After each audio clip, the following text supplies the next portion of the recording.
Welcome to Exodus Youth Worx on CYC. We're going to continue a conversation and dialogue with George Noir, who is a founding member of Exodus Youth Worx and now teaches youth services, youth work. Youth Worx, yes. Youth work. Yeah, diploma in youth work. Okay. Why do we need youth workers? Oh, okay. Why do we need youth workers? Yes. They are, in my personal opinion, I think youth workers are necessary in all areas where young people are. So why we need youth workers is additional support. So mainstream young people have the supports that they need catered to by schools, but then there are people who may need a little bit of an extra hand, somebody who's a little bit more understanding, somebody who can help or give that person the additional time or care or information that they need. So why we need youth workers is to support young people who have areas that they need support in that's not being catered to by the general support of a young person. Well, the structures that are designed to support everybody. All right, let's take a young person that's currently engaging with Exodus Youth Worx, a 14-year-old who has dropped out of school. How might you support that young person as a youth worker?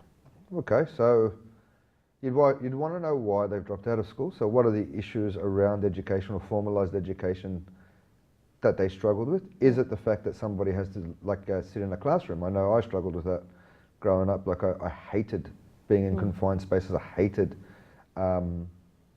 being told what to do, how to sit, how to behave. I'm glad you brought that up.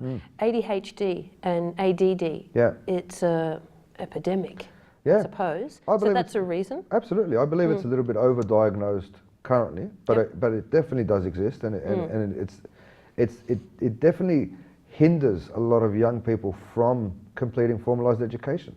And there are a lot of young people that we see, and I'm sure you can tell a million stories, but a lot of young people who we see who are quite bright but aren't able to engage with that particular system or with that particular delivery of education. But as soon as you get them into an area or a space where it better suits their personality or their character, you find them, find them thriving and sort of flying through it. So, young person shows up, has disengaged in education. We have a look at the reasons why. We see if we can't cater to his needs to still give him that formalised education, because obviously that sort of formalised education will help him later on down the track. So is he just clever and not able to fit into schooling? If that's the case, then we work out an alternative solution for him. If it's actually the education that he's struggling with, or that they don't want to engage in, then there are a lot of options for him. Then there are a lot of options, so vocational options, other educational options. There are lots of different places for them to go and get support and get to where they need to be. But yeah, so young person comes in, we automatically, we address the current situation, and then we start looking at what is it about this young person that makes him not able to hang out or not like authority? What is it about? And we unpack that, and we give coping mechanisms or coping strategies in which to deal with authority that you particularly like, that you may not like, or sort of, so that's... So let's say that the young person has been engaging with some criminal activity. As a youth worker, how would you address that? The issue with criminal activity, or what I've seen in my experience anyway, it's very attractive. Yeah, there's a gangster profile that emerges. But this is it. I think that community is very attractive to a lot of people. So I'm now part of this group of people who a lot of people fear or respect or whatever it is. Like, I'm now associated to this thing, and if that means I have to do this silly behaviour, then so be it, because I'm in and amongst these cool kids that people sort of want to hang out with. So, and we do see with that dropping of names, and we go, sure, you know. Yep. You know. And it is, and I think the association with that life is what's so appealing to these kids. So I guess the only way I'd know how to combat that is to offer an alternative that's just as cool, but it's positive. Yeah, and it's all about community. Absolutely. Okay, they've dropped out of this community, they've found another community.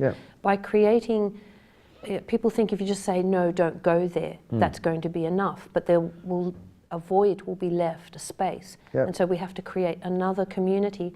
And when you get down to the bottom line, that's what Exodus has provided, a community for you to engage with. Absolutely, and I don't think people understand sort of how detrimental no, don't go there could be to a young person. So no, don't go there, you could add some additional flavour to going there, like the fact that my parents don't want me to go, or the community or the church don't want me to go and hang out with these people must mean that it's fun. There's something there. My parents don't want me to enjoy this like that. So and rebellion at that age, it's very that's common. What's pushing them. That's it. Yeah. So the solution it would be, and the church does a very good job of this through the Sunday school and through the different activities that they run. But in my personal opinion, the solution for those that are walking with a bad crowd is to offer them a very cool crowd to come and hang out with. Yeah. So for me, Exodus, any youth service, has to be a place where people want to go. So it has to be a place where people want to come, want to hang out, want to mix with the people that are there, want to like the youth workers, like the other kids that are there. Like it's Exodus to combat that, because there is an adrenaline to hanging out with bad crowds. Exodus, and I know Exodus has done a lot of cool things. You know, you go out to the edge at Kernel and you sort of do the trapeze thing that we did many years ago. Like other adrenaline-based, exciting activities that young people can engage in. Yeah. That's cooler than hanging out at Rockdale train station. You know? We might just go to a short video showing. It's funny, it's a cool activity, but it's in-house, so we do it at Exodus, and it's silk screen printing, and people are designing their own t-shirts, and the kids are getting the young people they like that because they can design something, have it printed and wear it, and it's not an activity as such, but it's about identity. Beautiful way to express oneself. If you get to design your own clothing, and awesome. sort of, if I get to put a picture on that sort of talks about who George Noir is, on a t-shirt, that would be awesome. Yeah, so we'll go and have a look at that and we'll come back. Cheers.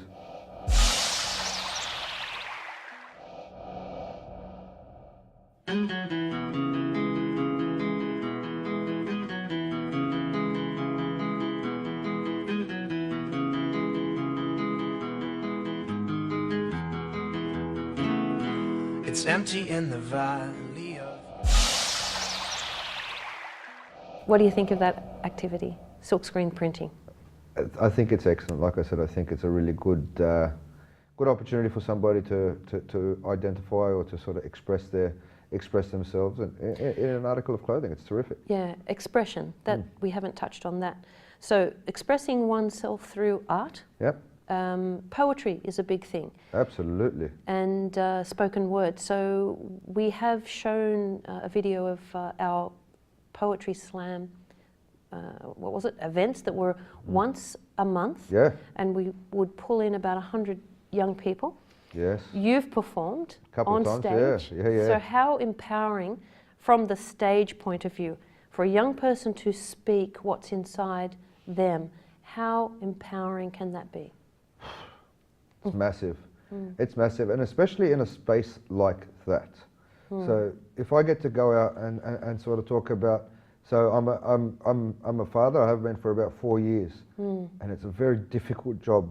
And for me to stand up on a stage and sort of express to an audience how scared I am of this responsibility, or how hard this work is in being a dad or being a good dad, and having the 100 or so people in the crowd sort of cheering you on, backing you up.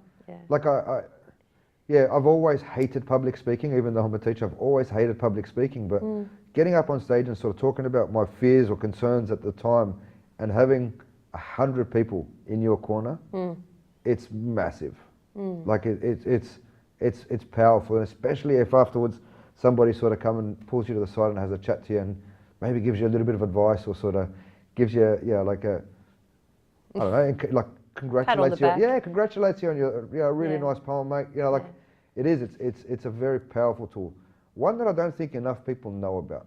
or want people that enough people don't like. I don't think enough people use it for expression. And I remember when that idea of let's have a poetry slam at Exodus, and I remember thinking, young people are not interested in poetry. Yeah. And I remember thinking, this is not going to work. And then 2 years on, we're on the New South Wales circuit for poetry recital. Yep. They held the semi-finals at Exodus Youth Worx in Granville Warehouse, and one of our young people won an award. Yes, they did. Do you remember? No, I'm not sure. I know one of our people made the semi-finals. Yeah. Yeah. Favourite or something. It was just incredible. But more importantly, in my opinion, than all of this, it's an exceptional program. Like by way of profile and that sort of stuff, it was A grade, excellent. But we probably had about 200 different people performing on a stage in front of 100 people, expressing fears, concerns, loves, hates, like pain, trauma. Yeah. So yes, great for the profile, really cool space. Absolutely. But more importantly is, I think from that particular program, I think a lot of people got an opportunity to sort of dump. Yeah. Like it was a counselling session. Yeah, group counselling session. Group. Yeah. Now, you keep using the word program. And we did touch on what a program is in a previous TV program. Yeah. But I remember not so long ago, years ago, but you came and you said, we have to create programs. And I go, what do you mean programs? And you said, we need platforms by which young people can engage in. We were getting them in the door, and we had the Connect meeting, which was a program. It's our #1 program. Yes. But then we started to add. We added the poetry slam. We added the camps. But before even that, there was a lot of other little things. I remember there was, and I don't know if people would classify this as a program, but there was a lot of competition around the PlayStation. Yes. So a lot of people would sort of come for the PlayStation competition. Yeah. So what I meant by programs, or what I still think I do mean by programs, is something that's enticing that people can engage in so that they can get the additional support that they need. So once you've got them in the door and they're enjoying having a the great space. time. Exactly, and enjoying the space is the key part. So once they're enjoying the space, Exodus has the resources, the manpower to be able to deal with young people and their issues if they're open to it. And how do they become open to it? Through that casual engagement. And there were lots of them. So I remember Carmen once did like a mental health program where they made brick tiles. Like the program was beautiful and really like creative ceramic brick tiles that they created together, which was very cool. There've been obviously poetry writing programs. We did a video program for a little while where we did. We had a book club. We did have a book club. Chess club. We had lots of things. Magic the Gathering. So there have been lots of small things that have enticed young people to come and stay and engage and hang out. Yeah. And once they're in that space, from there the work or the magic that Exodus does begins. Through the grace of God. Everything gets done in the palm of his hand, obviously. So. And this is where the professional roles now pick up. Absolutely. So once that young person has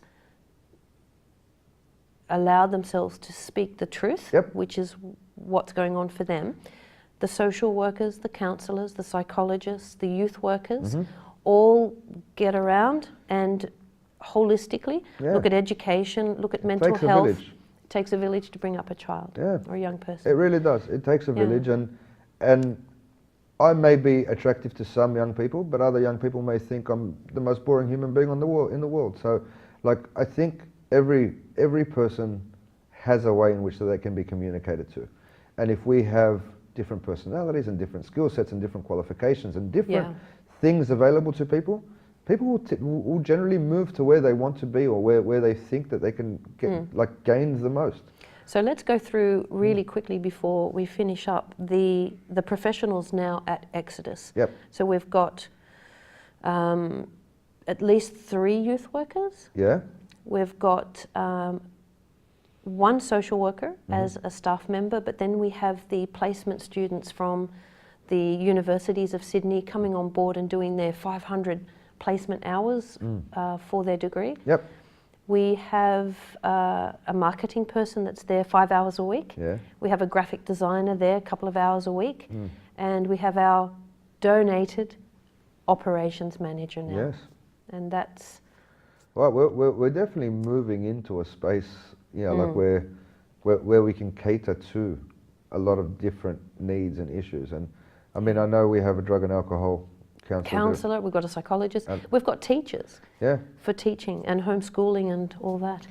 We have to finish up. Okay. We did 14 years in a very short time. Thank you for joining us. Thanks for having me. And you'll have Appreciate to come it. back. Cheers. Thank you. Thank you. That's it for Exodus Youth Worx for this program. We'll see you again, and thank you for joining us.